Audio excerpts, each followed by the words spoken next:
Bien, bonjour à tous ceux qui vont se joindre à nous via les liens d'Internet, soit sur YouTube, vous pouvez les écouter, et sur pourchris.com, où vous pouvez les télécharger si vous voulez les écouter ou les réécouter durant la semaine ou le soir. Soyez les bienvenus. Et bien sûr, sur le site pourchris.com, vous allez retrouver davantage de contenu. Bien, aujourd'hui, dans la série Héros de Dieu dans la Bible, on va aller examiner Abraham, cet homme de foi selon Dieu. Abraham est une référence pour la foi et d'un impact majeur pour ceux qui veulent être enfants de Dieu. La semaine dernière, on avait vu Noé, hein?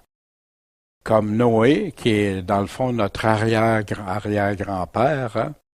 Est-ce qu'on est comme lui, des hommes ou des femmes juste intègres dans notre temps? Est-ce qu'on marche avec Dieu? Hein? Mais Noé trouva grâce aux yeux de l'Éternel. C'est ce qu'on désire. Voici les descendants de Noé, hein? Noé fut un homme juste, intègre dans son temps, puis Noé marcha avec Dieu. Marcher avec Dieu, cette image-là revient constamment au travers de la Bible dans l'Ancien et dans le Nouveau Testament. D'être, selon lui, marcher sur son chemin étroit. Puis, dans l'époque où on vit, cette époque, voici ce que Jésus nous dit. Ce qui arriva du temps de Noé arrivera de même au temps du Fils de l'homme, au temps de son avènement. On mangeait, on buvait, on prenait, on donnait en mariage, jusqu'au jour où Noé entra dans l'arche, puis le déluge vint qui les fit tous périr. Jésus nous donne plein d'enseignements pour son retour. Est-ce que nous aussi, on pourrait être appelés prédicateurs de la justice pendant que Dieu attend avant son intervention finale? Est-ce qu'on persévère malgré les événements, les circonstances, comme Noé, malgré les moqueries qui ont duré pendant une centaine d'années? Es-tu prêt comme Noé à le suivre, l'obéir, accomplir ce qui attend de toi? Ou si jamais, par malheur, tu t'es éloigné, est-ce que tu vas revenir à Dieu? Noé fit tout ce que Dieu lui avait commandé. Seras-tu pris ou laissé ce jour-là, dans l'exemple que Jésus nous donnait? Entre toi et toute ta maison dans l'arche, car je t'ai vu juste devant moi dans cette génération. Ah, que Dieu puisse nous faire entrer dans son arche de la fin. Jésus nous a donné cet exemple pour nous faire veiller, être en garde, prier, persévérer, marcher avec lui, être comme les vierges sages, comme les serviteurs fidèles, comme ceux qui ont reçu les talents et les ont fait profiter. Gardes-tu ta confiance en Dieu? Puis oui, Noé, notre arrière-grand-père, ce héros de la foi. C'est ce qu'on a vu la semaine dernière. On a vu aussi les mesures de l'arche, des choses immenses que l'homme ne réalise pas parce qu'il voit souvent une image d'un petit bateau avec des animaux qui débordent partout, qui reste marqué, puis qui fait douter. Mais quand on regarde attentivement, on regarde l'immensité. Puis d'ailleurs, ces arches-là, plusieurs reproductions existent aujourd'hui de l'arche avec les mêmes dimensions puis tout ça. On a vu aussi que ça c'est une des nombreuses tablettes d'argile ou sous autres formes qui ont été trouvées.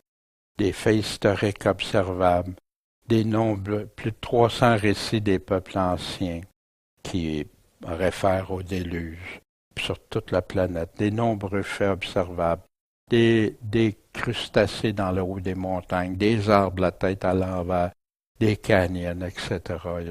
Les preuves sont là pour celui qui veut voir, puis celui qui veut entendre. Ce matin, c'est Abraham, un autre homme selon Dieu. Dans la Bible, l'Ancien Testament nous amène à voir des hommes, des femmes de Dieu pour nous servir d'exemple. Voici. Dieu a amené Abraham dehors et dit, regarde le ciel et compte les étoiles si tu peux les compter. Puis Dieu dit, ainsi sera ta postérité. Puis Abraham s'appelait Abraham au tout début, crut à Dieu. Il a eu confiance. Dieu lui dit, j'ai confiance. Il lui imputa cela à justice. On t'appellera plus Abraham, mais ton nom sera Abraham, père d'une multitude, car je t'établis père d'une multitude de nations, et non pas seulement du peuple juif, comme certains pensaient. Puis Dieu dit à Abraham, mais toi tu garderas mon alliance. La garder, on sait ce que ça veut dire. Toi et ta postérité après toi d'âge en âge. Puis Dieu a dit à Abraham, quant à Sarai, ta femme, tu l'appelleras plus Sarai, mais Sarah, prince, qui veut dire princesse, est son nom. Puis tout ça, c'est majeur parce qu'Abraham, cet homme de foi-là, on apprend dans Hébreux 11, et partout ailleurs dans la Bible, qu'il est impossible de lui être agréable sans la foi. Car il faut que celui qui s'approche de Dieu croit que Dieu est et qu'il est celui qui va rémunérer ceux qui le cherchent. Fait qu'ici, Abraham est un exemple majeur pour nous. Bien sûr, tout ce qui a été écrit autrefois a été écrit pour notre instruction, afin que comment, par la patience, la persévérance et la consolation que donnent quoi? Les Écritures nous réfèrent toujours à la Bible, qu'on possède l'espérance. On la retrouve où? Il y a des gens qui croient qu'ils ont l'espérance, mais ils ne sont plus dans la Bible, ils sont ailleurs que dans la Bible. Puis, on sait aussi que toutes ces choses pour nous servir d'exemple afin qu'on devienne pas qu'on désire pas des mauvaises choses comme c'est arrivé, pas être idolâtre, pas murmurer. Toutes ces choses leur arrivaient pour servir d'exemple et elles sont écrites pour nous instruire, nous qui sommes parvenus au dernier temps. C'est pourquoi que celui qui croit être debout prenne garde qu'il ne tombe. Puis il nous donne avant quoi faire pour pas que ça arrive. Il n'a pas été idolâtre, pas désirer des mauvaises choses, etc. Fait que donc, c'est biblique d'aller voir les héros de la foi dans l'Ancien Testament. En sommaire de la vie d'Abraham, c'est un homme de foi devant Dieu. Il est vraiment appelé le père même de la foi. Son contexte historique et son temps. Il y a eu dans son époque aussi Lot, Sodome et Gomorrhe, qu'on va voir dans quelques instants. Sa foi obéissante. Il était un homme obéissant, fidèle à Dieu, vivant et marchant avec Dieu.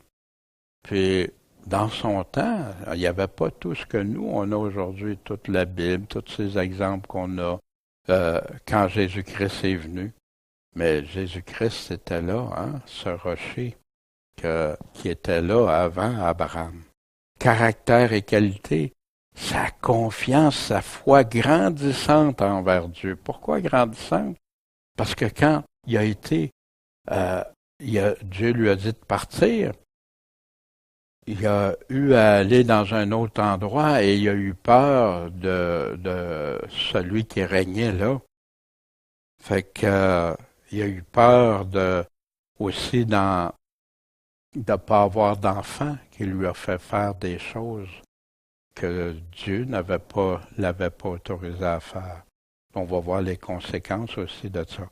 Puis il a été jusqu'à la crainte de Dieu, fidèle à Dieu. Puis jusqu'au grand test de la foi, de sacrifier son propre fils. Mais on sait à quoi ça a servi. Mais il n'a pas eu besoin de le faire. L'alliance de Dieu avec Abraham et sa descendance, dont chaque personne qui a la foi comme Abraham en Dieu, fais partie. Si tu crois en Jésus-Christ, tu as la foi comme Abraham. C'est pour toi. Ça te concerne. Et si on va au début, Abraham a été appelé par Dieu. Hein? L'Éternel avait dit à Abraham, va-t'en dehors de ton pays, de ta parenté et de la maison de ton père, vers le pays que moi je vais te montrer. Je te ferai devenir une grande nation, je te bénirai, je te rendrai ton nom grand, puis tu seras une bénédiction. Je vais bénir ceux qui vont te bénir, je maudirai ceux qui te maudiront, et toutes les familles de la terre seront bénies en toi. Nous-mêmes, nous faisons partie de ces familles de la terre. Et Abraham s'en alla, comme l'Éternel lui avait dit. Puis il est parti avec Lot aussi, qu'on va revoir. Il est parti aussi avec Sarah et sa femme, et tout ce qu'il y avait, tout ce qu'il possédait. Puis Abraham est parti.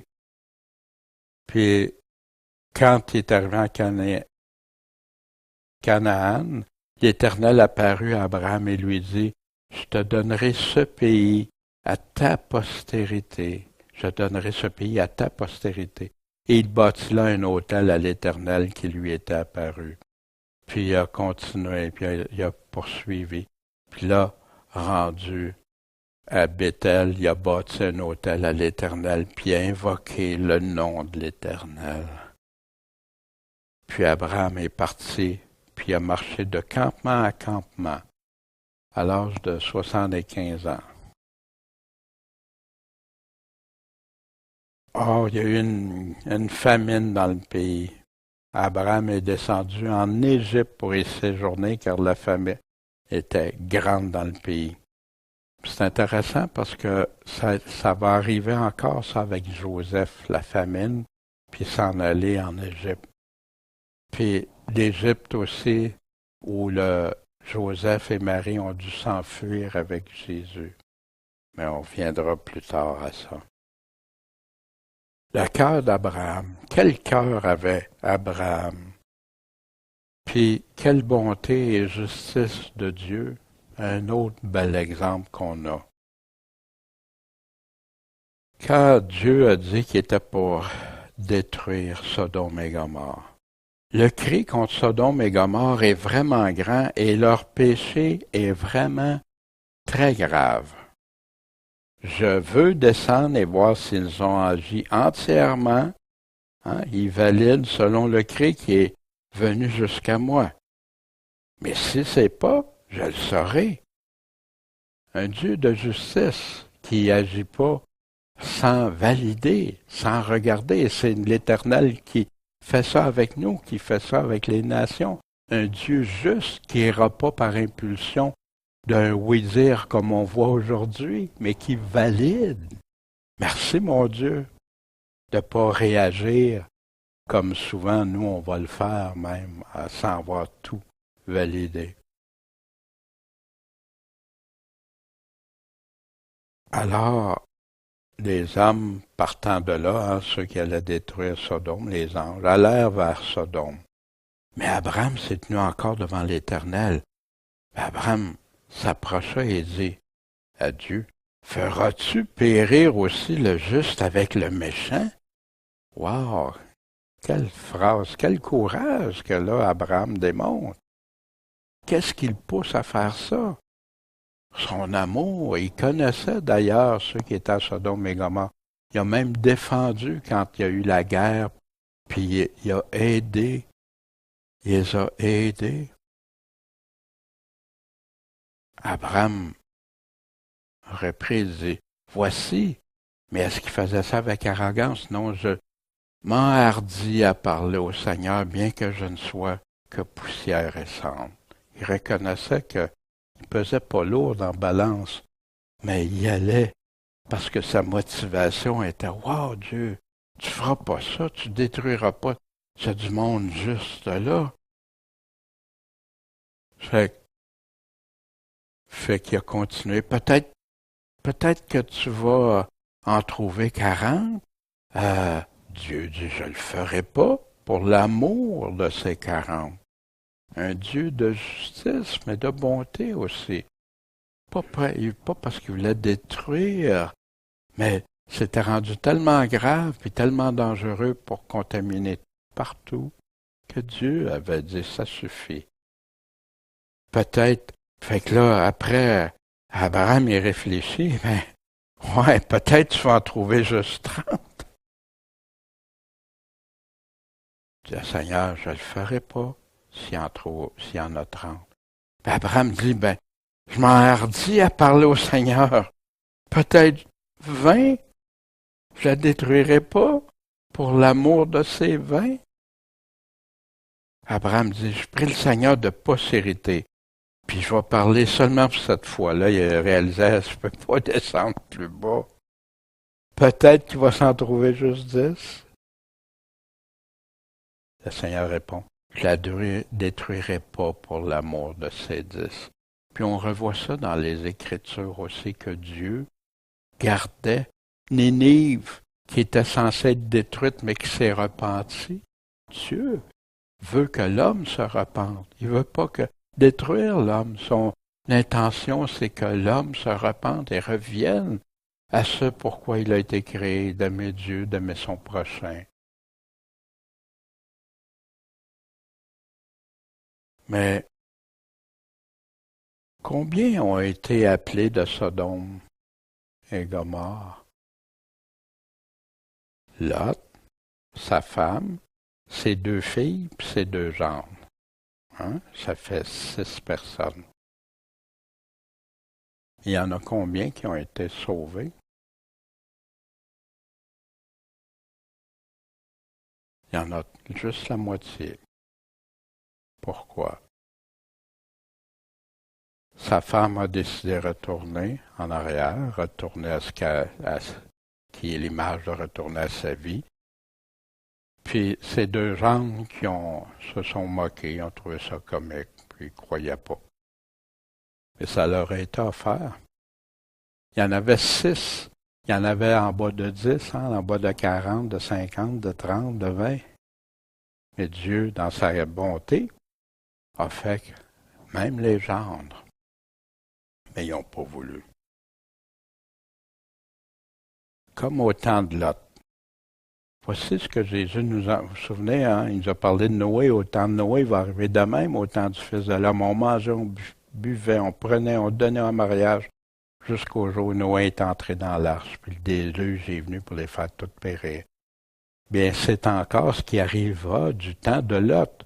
On mangeait, on buvait, on achetait, on vendait, on plantait, on bâtissait. Mais le jour que Lot sortit de Sodome, une pluie de feu et de souffle tomba du ciel, qui les fit tous périr. Il s'en sera de même au jour que le Fils de l'homme paraîtra à son avènement.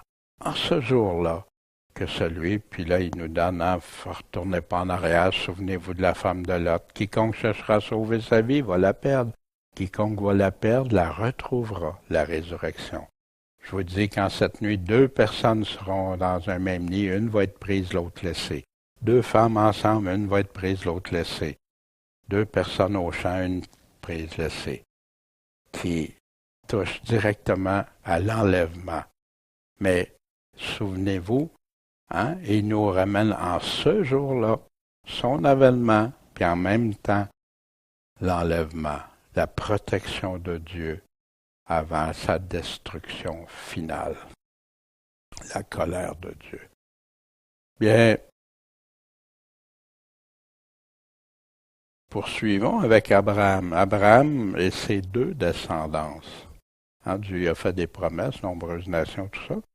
Mais Abraham, sous l'instance de sa femme, vu qu'il n'y avait pas d'enfant puis qu'il était vieux, puis là, Abraham dit, ouais, j'ai la promesse de Dieu, mais il y a pas, ça n'arrive pas. Fait qu'il a couché avec la servante, puis ils ont enfanté Ishmaël. Mais c'était pas l'enfant que Dieu avait promis. D'ailleurs, Paul en parle, Agar et l'enfant de la promesse, ça.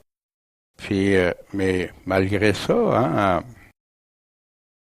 Abraham dit, puisse Ismaël vivre devant toi. Dieu lui a dit, ben, je vais t'exaucer aussi, touchant Ismaël. Voici, je vais le bénir et je le ferai croître et multiplier très abondamment, puis il va être père de 12 princes. Puis je ferai de lui une grande nation.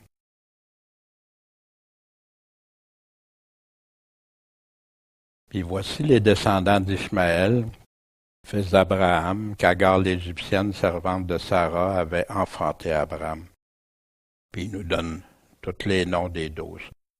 Puis de l'autre côté, l'autre descendant, c'est Isaac, qui était l'enfant premier.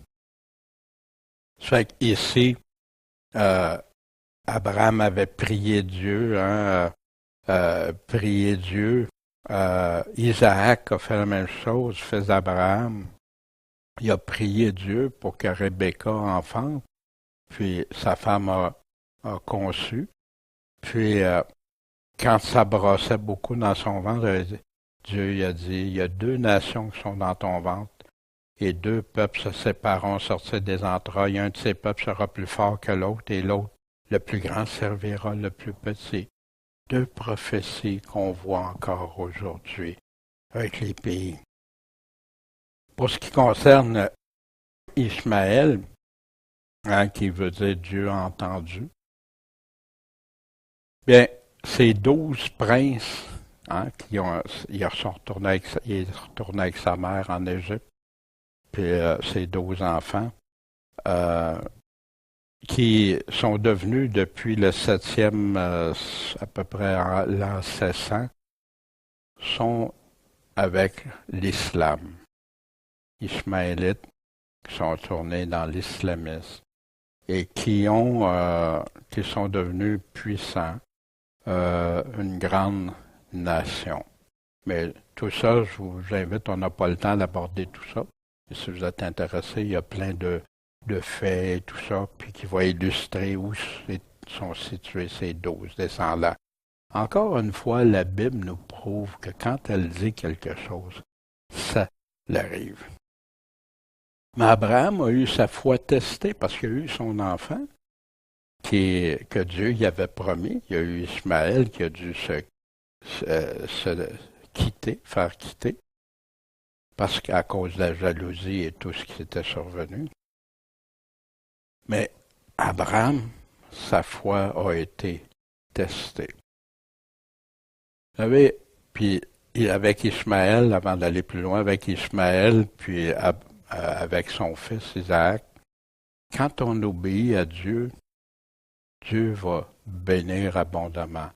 Mais Abraham et Sarah ont fait quelque chose qui ce n'était pas Dieu qui leur avait dit, c'est parce qu'ils ont manqué de confiance, ils ont douté en quelque part, parce qu'ils voulaient avoir la génération qui vont suivre. Ils ont pris les choses en main à la place de Dieu. Et ça a eu des conséquences qu'on voit aujourd'hui de nos jours. Puis beaucoup de violence, puis beaucoup de choses qui se produisent. Fait que c'est un exemple pour nous de faire attention. Quand Dieu promet quelque chose, il va le faire, mais en son temps. Voici ici, il arriva après ces choses que Dieu éprouva Abraham et lui dit, Abraham, il dit, mais voici, prends ton fils, ton unique, celui que tu aimes, la chose la plus précieuse qu'Abraham avait, ton fils Isaac, va-t'en au pays de Morija et offre-le en sacrifice, en holocauste, sur une des montagnes que je te dirai. Fait que, il est arrivé, il est parti avec son fils, ses serviteurs, il a amené le feu, le couteau. Son fils, il a même demandé, mais papa, où est le sacrifice qu'on s'en va offrir sur la montagne? Ah, Dieu pourvoira. Puis Abraham était prêt. Il est venu, il a attaché son fils. Il a pris le couteau. Puis Dieu il a dit, non, Abraham, non. Là, je sais maintenant que tu m'aimes, que tu as la foi, que tu as confiance en moi. Puis, bien sûr, puis là, Dieu a pourvu parce qu'il y avait un animal un bouc qu'ils ont pu sacrifier. Puis, quand l'ange de l'Éternel a crié pour une deuxième fois, je jure par moi-même, dit l'Éternel, que puisque tu as fait cela, puis que t'as pas refusé ton fils, ton unique, je te bénirai certainement et je multiplierai ta prospérité comme les étoiles des cieux et comme le sable qui est sur le bord de la mer. Et ta postérité possédera la porte de ses ennemis. Et toutes les nations de la terre seront bénies en ta postérité. Pourquoi? Parce que tu as obéi à ma voix. Voici la foi d'Abraham, prêt à tout, parce qu'il avait confiance en Dieu. Aussi, parce que Abraham a obéi à ma voix et a gardé ce que je lui avais ordonné, mes commandements, mes statuts et mes lois. C'est intéressant parce qu'Abraham, en marchant avec Dieu, Dieu lui disait qu'est-ce qu'il attendait de lui. Dieu lui disait qu'est-ce qu'il lui commandait, quelle était sa loi, ses lois par rapport à Abraham. Ça, c'est quand il a dit ça à son fils Isaac plus tard, la bénédiction qu'il donnerait. Puis, c'est intéressant parce que tous les parallèles avec le Fils unique, avec Jésus-Christ, le Fils unique de Dieu, c'est le test ultime. Abraham, c'est pour ça que il est appelé Père de la foi. La naissance de Jésus est reliée à la promesse qui a été faite à Abraham. Marie, mon âme magnifie le Seigneur. Mon esprit se réjouit en Dieu, mon Sauveur, parce qu'il a regardé la bassesse de sa servante. Et voici désormais, tous les âges me diront bienheureuse. Pourquoi? Parce que le Tout-Puissant m'a fait de grandes choses. Son nom est saint, sa miséricorde s'étend d'âge en âge. Sur qui? Sur ceux qui le craignent. Il a déployé la force de son bras. Il a dissipé les desseins que les orgueilleux formaient dans leur cœur. Il a détrôné les puissants. Il a élevé les petits. Il a rempli de bien ceux qui avaient faim. Et il a renvoyé les riches avides. Il a pris en sa protection Israël, son serviteur. Et comme il en avait parlé à nos pères, il s'est souvenu de sa miséricorde envers Abraham et sa postérité pour toujours.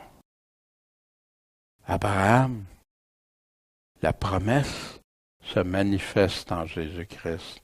Puis remarquez Marie ici, qui reçoit cette faveur, cet honneur d'avoir le Fils, puis que malheureusement on a tordu aujourd'hui, qu'on fait même rendre un culte à Marie, alors que Marie, est-ce que c'est ça qu'elle est en train de parler? Non, on rend toute la gloire à Dieu, puis à son Fils. Jésus qui fait partie de la descendance d'Abraham. On l'a dans Matthieu au chapitre 1, livre généalogique de Jésus-Christ, fils de David qu'on a vu, fils d'Abraham, puis Abraham fut pas d'Isaac, puis ainsi de suite.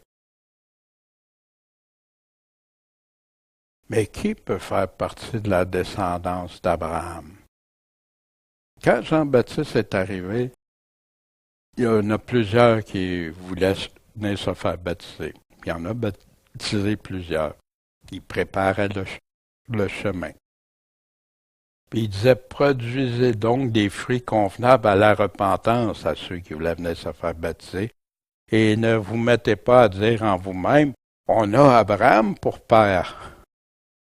Parce que tous les Juifs se réclamaient de descendants d'Abraham. Car je vous dis que Dieu peut faire naître de ses pierres des enfants d'Abraham. Dieu est tout-puissant, il peut faire ce qu'il veut, puis d'ailleurs il l'a fait avec les nations qui n'étaient pas juives. Il a fait ce qu'il a voulu. Puis là, il parlait de Jésus qui était pour venir. Puis il continuait à dire que ceux qui voulaient être avec lui devait porter des fruits. Or, la cognée est déjà mise à la racine des arbres. Tout arbre, donc, qui ne produit pas de bons fruits va être coupé et jeté au feu. Fait que là, le peuple a dit, mais qu'est-ce qu'il faut faire? Que celui qui a 2 habits en donne à celui qui n'en a pas. Que celui qui a de la nourriture fasse de même. Puis, il est venu aussi des péagers pour être baptisés, des gens qui étaient considérés méprisés. Et il lui dit, Maître, qu'est-ce qu'on va faire? Ben, il dit, exigez rien au-delà de ce qui vous a été ordonné. Profitez pas de la situation. Les gens de guerre lui demandent, qu'est-ce qu'on va faire? N'usez pas de violence ni de tromperie envers personne, mais contentez-vous de votre paye. Puis ici, il dit que c'est le Seigneur après ça qui s'en vient, puis que lui va nettoyer, va faire les choses, puis il adressait encore plusieurs autres exhortations au peuple en lui annonçant quoi? L'Évangile. Après leur avoir dit qu'il nettoiera parfaitement son aire, amassera le blé de son grenier, mais brûlera entièrement la paille au feu qui ne s'éteint pas. Fait que c'est pour faire partie de la descendance d'Abraham. Jean-Baptiste a été clair, c'est pas tout le monde. C'est pas parce que c'est de la race, la descendance. Puis voici Jésus, quand il y a eu le centenier qui voulait faire guérir, et il réclamait pour une guérison de son serviteur qui aimait beaucoup, puis il était à Jésus. Puis Jésus il a dit, OK, je vais le guérir. Mais il dit, t'es pas obligé de venir, hein? Je suis pas digne que tu rentres sur mon toit, mais dis seulement une parole, puis il va être guéri. Parce que moi, je suis un homme soumis à la puissance d'autrui. J'ai sous moi des soldats, et je dis à un, va, il va, l'autre, viens, il vient. Et à ce serviteur, fais cela, il le fait. Jésus, l'ayant entendu, en fut étonné. Il dit à ceux qui le suivaient, je vous dis en vérité que je n'ai pas trouvé une si grande foi, pas même en Israël. Aussi, je vous dis que plusieurs viendront d'Orient, d'Occident. On fait partie de ça et seront à table dans le royaume des cieux, avec Abraham, Isaac et Jacob. Mais que les enfants du royaume seront jetés dans les ténèbres du dehors. Là seront les pleurs, les grincements de dents. Puis, voici encore des avertissements. Qui peut faire partie? Il y en a qui vont se croire enfants d'Abraham. La même chose que pour des Juifs qui se croyaient enfants d'Abraham, qui ne l'étaient pas. La même chose dans l'Église moderne d'aujourd'hui. Qui peut en faire partie? Voici ce que Jésus nous dit. Il enseignait partout en s'en allant vers Jérusalem. Quelqu'un dit, Seigneur, n'y a-t-il que peu de gens qui soient sauvés? Hein? Une grande question. Il leur dit, vous avez juste à faire une prière, puis vous allez être sauvés. Non. Efforcez-vous d'entrer. Faites tous vos efforts pour entrer ou par la porte étroite. Car je vous dis que plusieurs vont chercher à entrer dans la porte, et ils ne pourront pas. Dans ce chemin étroit, ils ne pourront pas. Quand le père de famille sera entré, qui aura fermé la porte, et que vous, étant dehors, vous mettrez à frapper, à dire « Seigneur, Seigneur, ouvre-nous », il vous répondra « Je ne sais d'où vous êtes. On a mangé, bu en ta présence, t'a enseigné. » Puis il dit « Je ne vous connais pas. » À qui? Ceux qui font métier de l'iniquité, qui vivent du péché ou qui vivent dans le péché. Là seront les pleurs, grincements de dents. Quand vous verrez Abraham, Isaac et Jacob et tous les prophètes dans le royaume de Dieu, puis que vous serez jetés dehors. Encore des avertissements très sévères de Jésus. Voici Jésus. Quand il y en a qui doutaient de la résurrection. Et quant à la résurrection des morts, n'avez-vous pas lu, encore refaire à la Bible, ce que Dieu vous a dit? Je suis le Dieu d'Abraham, le Dieu d'Isaac et le Dieu de Jacob. Dieu n'est pas le Dieu des morts, mais des vivants. Ils sont tous morts, Abraham, Isaac et Jacob. Mais si Dieu dit que c'est le Dieu des vivants, puis c'est leur Dieu, c'est parce qu'il y a de la vie en arrière qui va arriver. La résurrection des morts. Le peuple, entendant cela, admirait sa doctrine, son enseignement. Puis les Juifs qui ont accusé Jésus, maintenant on sait que tu as un démon. Abraham est mort, les prophètes aussi. Tu dis, si quelqu'un garde ma parole, il verra jamais la mort. Es-tu plus grand que notre père Abraham qui est mort? Les prophètes aussi sont morts. Qui prétends-tu être? Jésus répond, Abraham, votre père, a tressailli de joie de ce qu'il verrait mon jour. Et il l'a vu, puis il s'est réjoui. Puis là, t'as pas encore 50 ans, puis t'as vu Abraham? Jésus leur répond, en vérité, je vous le dis, avant qu'Abraham fût, je suis. Jésus était là.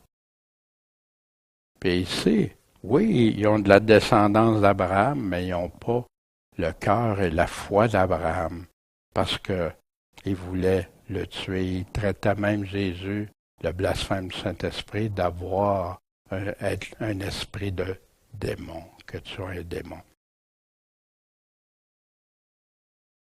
Jésus s'en est servi aussi dans son exemple, hein?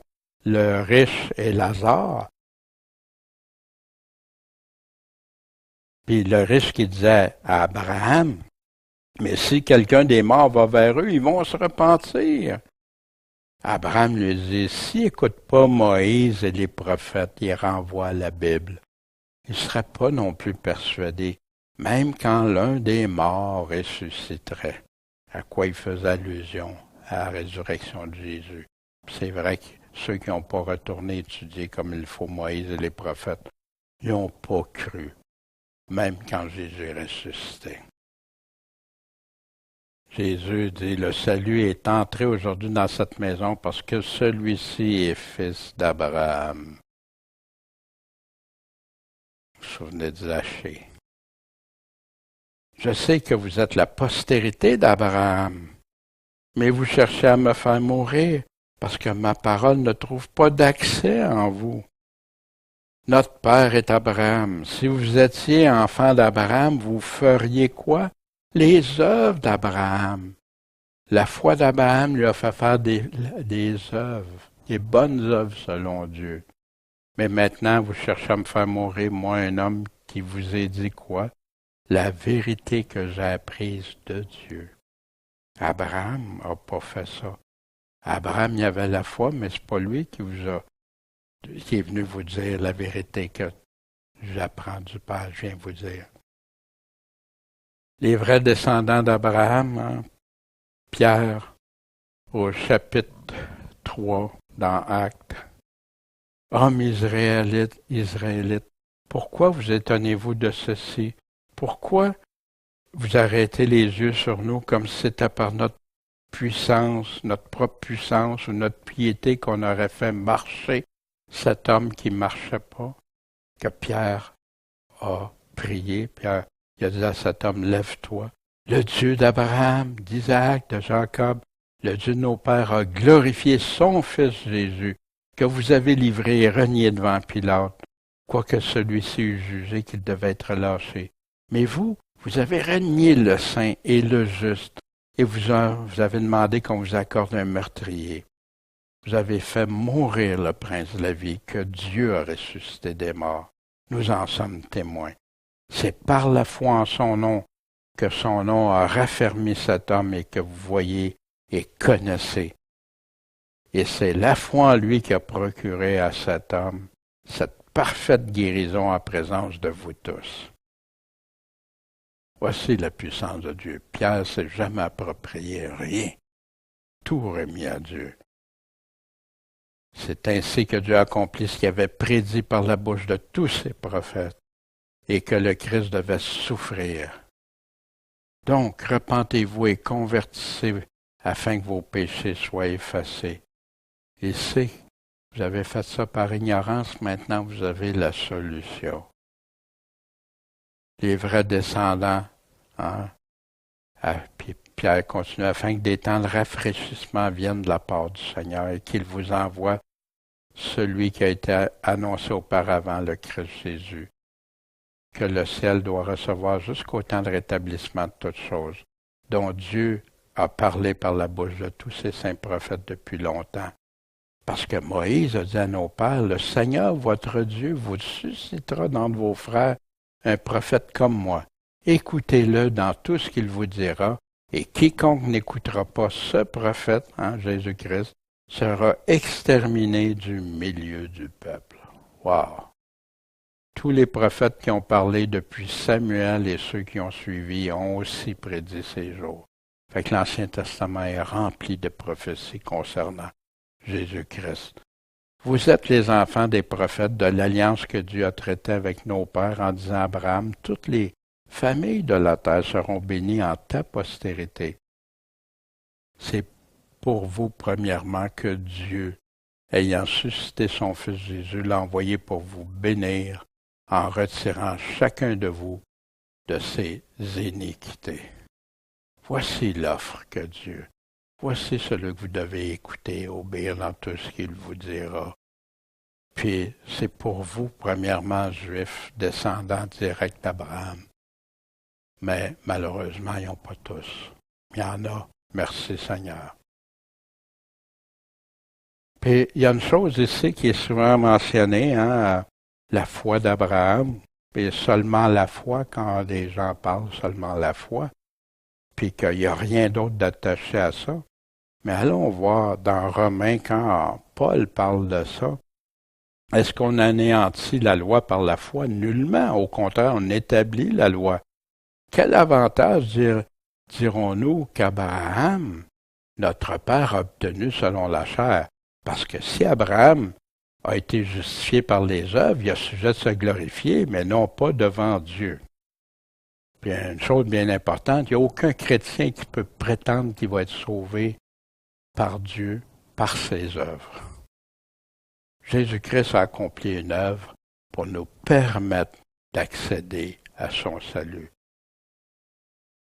Mais après qu'on s'est converti, il nous demande de faire les œuvres, les bonnes œuvres.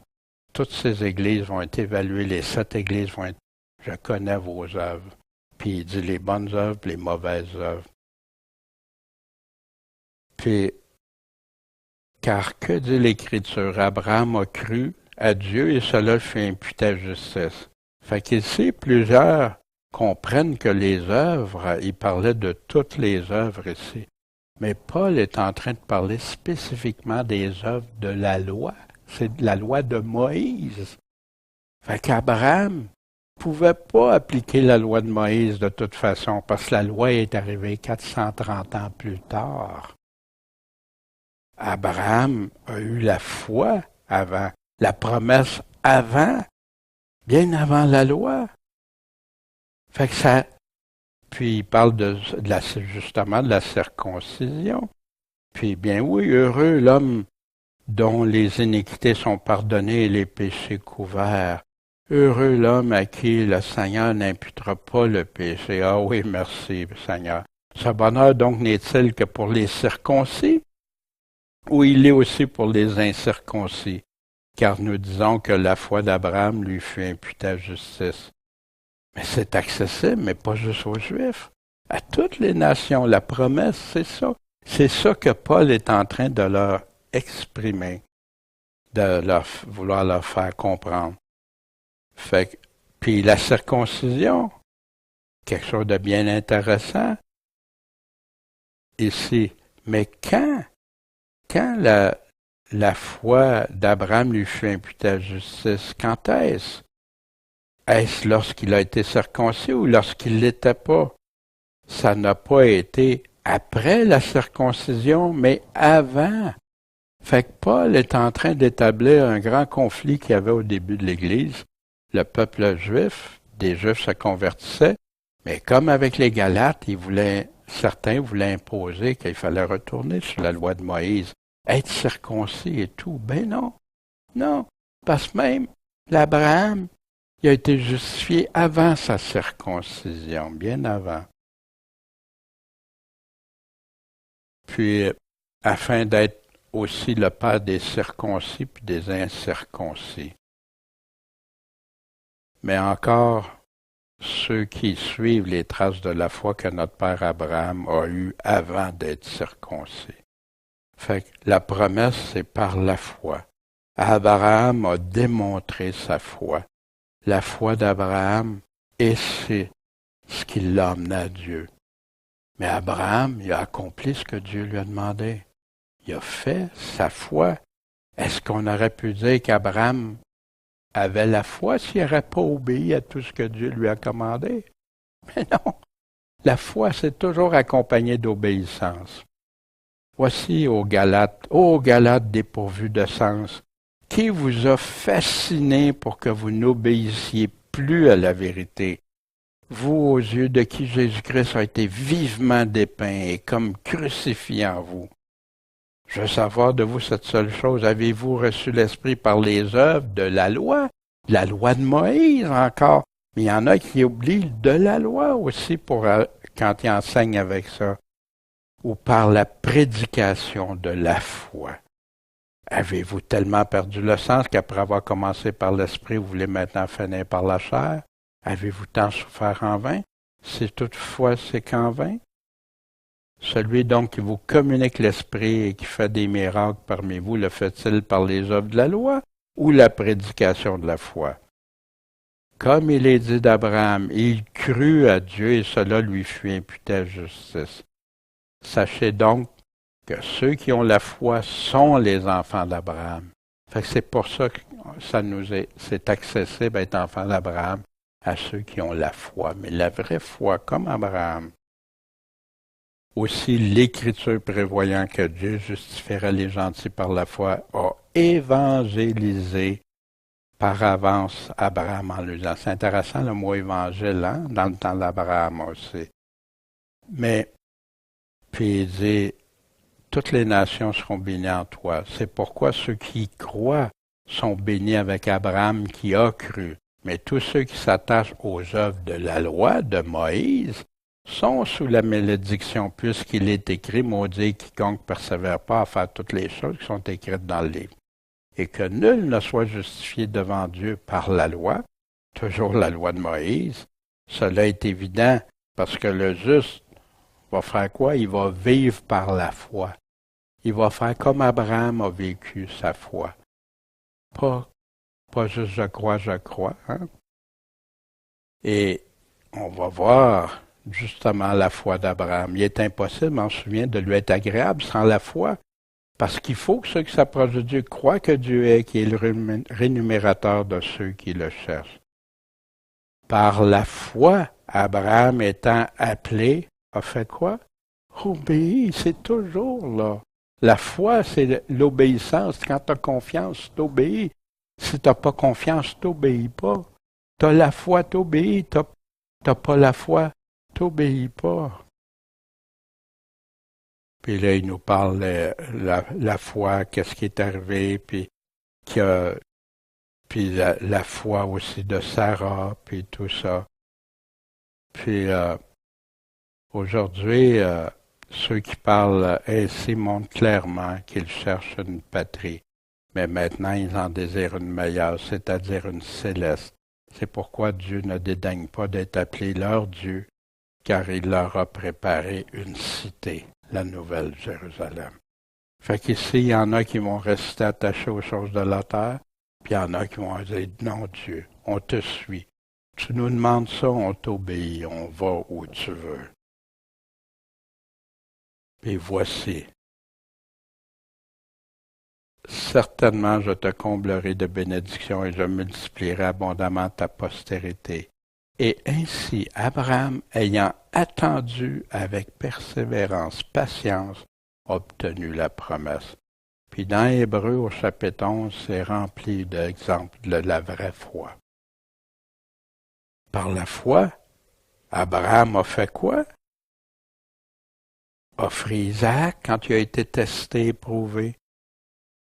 Et que celui qui avait reçu les promesses offrit son unique, dont il avait été dit, c'est en Isaac que ta postérité sera appelée, mais Dieu me demande de le sacrifier.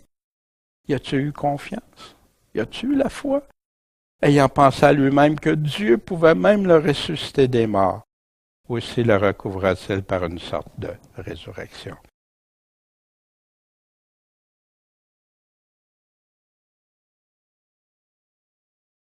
Voici ce que Jacques complète. À ce que malheureusement certains comme Luther et plus tard comme Calvin ont rejeté. Luther qui disait que ceci c'était comme une lettre de paille. Pourtant Jacques répète que les commandements du Seigneur dans sa lettre.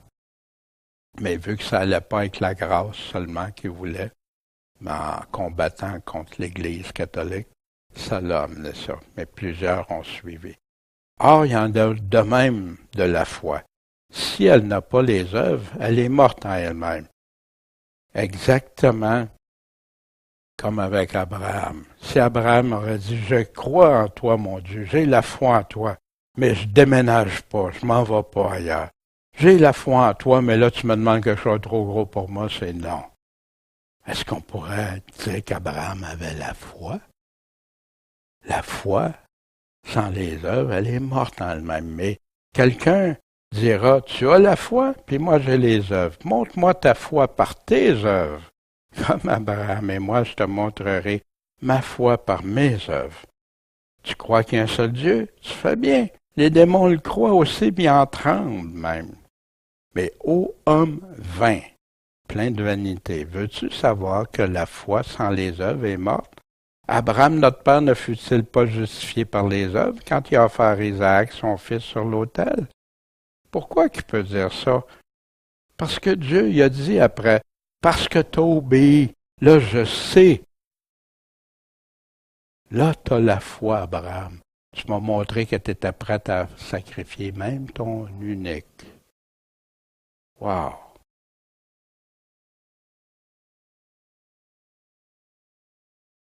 Puis, prends justement cet exemple-là, sur l'autel. Ne vois-tu pas que la foi agissait avec ses œuvres? C'est pas séparé parce que quand tu crois, tu vas faire confiance. Quand tu fais confiance, tu as la foi. Tu vas faire ce que Dieu te demande. Ne vois-tu pas que la foi agissait avec ses œuvres? Puis que par les œuvres de la foi, elle fut rendue parfaite ou complète. Et ainsi, ce que dit l'Écriture s'accomplit. Abraham crut à Dieu et cela lui fut imputé à justice, puis a été appelé ami de Dieu. Mais qu'est-ce qu'Abraham a dû faire? Ben, croire. À chacun de nous, c'est quelque chose de différent. Il ne nous demande pas à tous d'aller sacrifier notre fils unique, mais il nous demande de faire, d'obéir, de le suivre. Puis, est-ce qu'on ne veut pas être appelé ami de Dieu? Comment quelqu'un pourrait dire, je suis ami de Dieu? Jésus dit, mes amis obéissent à mes commandements. Les amis, au fond, accomplissent ma volonté. Vivre dans le péché, c'est sa volonté. Désobéir, c'est sa volonté. Ça n'a aucun sens, parfois, comment l'Évangile est amené aujourd'hui. Il est venu nous sortir de ce trou. Des enseignements d'Abraham pour nous. Abraham, un homme de foi solide. Mais Abraham comprenait pas encore c'était quoi la foi véritable quand il a commencé. Oui, il a obéi à Dieu, il est sorti, mais il a eu peur. Quand il n'y avait pas d'enfants qui s'en venaient, il a peut-être paniqué, il disait, il faut qu'on fasse quelque chose, prendre les choses en main, puis tout ça. Il a eu peur d'être tué, c'est pour ça qu'il a laissé le roi s'en prendre sa femme. L'impatience, le doute d'Abraham sur la manière que Dieu répondra à sa promesse. Puis ça a des conséquences majeures encore présentes aujourd'hui avec Ismaël. Soyons prudents. Essayons pas de bousculer le plan de Dieu, prendre les choses en main. Restons, lui, fidèles. Sa foi grandit tellement qu'il était prêt à faire tout ce que Dieu lui demandait dans la crainte et sa totale obéissance. C'est à ça que Dieu amène. Au début, on ne comprend pas tout, hein? Comme Abraham. Il ne comprenait pas tout. Mais il a obéi, il a fait le premier pas. Après ça, il a appris avec ces erreurs-là. Il a appris de plus en plus à faire confiance à Dieu, à aller jusqu'à l'extrême. Tout comme pour Abraham et sa femme, ses enfants, seuls ceux qui lui obéissent ont la vraie foi, sont enfants d'Abraham. Mais Jésus nous laisse, je vous dis, qu'il les vengera bientôt, la justice. Mais quand le Fils de l'homme viendra, trouvera-t-il la foi sur la terre? Une question que Jésus nous pose, nous fait réfléchir. Plusieurs disent, la foi va tout être multipliée, doit être plus forte qu'avant, mais c'est pas ce qu'on voit quand on regarde. C'est offert à tous, mais comme pour Abraham, il y en a qui garderont pas la foi. Ils n'auront pas la foi d'Abraham. Ils vont faire, oui, oui, Seigneur, je crois en toi, oui, Seigneur, Seigneur, mais quand ça va être le temps d'obéir, puis ils sont souvent amenés à ça, que maintenant ils sont sauvés, qu'ils n'ont rien à faire, alors que le Seigneur dit, si vous voulez être mes amis, faites mes commandements, écoutez mes commandements et les suivre. Pour toi, es-tu un des descendants, enfant d'Abraham? Comment tu peux le savoir? Crois-tu, as-tu cette confiance? Comme Abraham, marches-tu dans la foi grandissante et entière en Jésus-Christ, prête à laisser, à abandonner quoi que ce soit qui est nous semble le plus précieux? Quel que soit le prix, prends ta croix, suis-moi. Celui qui préfère sa vie ici va la perdre. Celui qui va la perdre par amour pour moi la conservera, la retrouvera. Pour ces mauvais exemples, hein, la peur, prendre des choses en main, parce que tu t'impatientes, comme Abraham, tu penses que Dieu a oublié, tu penses que ta manière va être meilleure que celle du Seigneur. Soyons prudents avec ça. Que l'évidence de la vraie foi est confirmée par nos actions selon Dieu. C'est ce que Jacques nous dit. C'est pas juste ceux qui disent Seigneur, Seigneur, mais ceux qui font ma volonté, que Jésus dit clairement. Persévères-tu malgré les événements, les circonstances? Quelle est ta confiance en Dieu dans ces moments-là? Cet exemple pour nous faire veiller, prier, persévérer, prêt à tout pour le Seigneur. Oui, Abraham, ce héros de la foi. Bon Père Céleste, merci de ce privilège qu'on soit au courant de ces choses-là, que Abraham a un rôle majeur dans notre foi. Et tu veux que comme Abraham, on ait la foi. Sans la foi, c'est impossible de t'être agréable, Seigneur. Sans te chercher, c'est impossible de t'être agréable. Mais Seigneur, merci de cet exemple d'Abraham, puis on sait que tu ne nous demandes pas des choses à tous la même chose, mais tu nous demandes de te faire confiance à 100%. De s'appuyer sur toi, de chercher ta face, chercher tes réponses en ton temps. Fait qu'aide-nous, Seigneur, à être fidèles à toi, de s'attendre à toi, puis de marcher sur le chemin étroit, comme Abraham, ce héros de la foi a fait. Merci, Seigneur, pour tout. Amen.